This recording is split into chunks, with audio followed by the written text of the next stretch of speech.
Hi folks, John here with Thunderbolt Locks, and today I'm going to show you our magnet lock.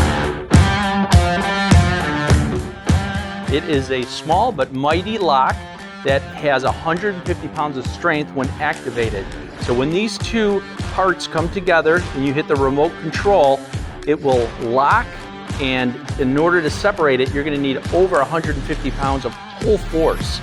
It has a remote module built right in, and a lead that's going to run to your battery. So you have power and ground. That's what powers it. It's that easy. You would just run it right to your battery. It also comes with two key fobs that are programmed to that magnet lock. Handy dandy little keychain from Thunderbolt Locks, kind of a bonus.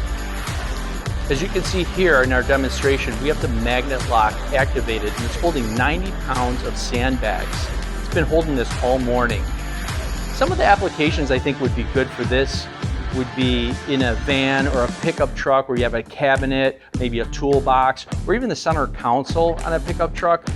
A lot of people carry valuables in there, wallets, keys, paperwork, and there's not a good way to lock that.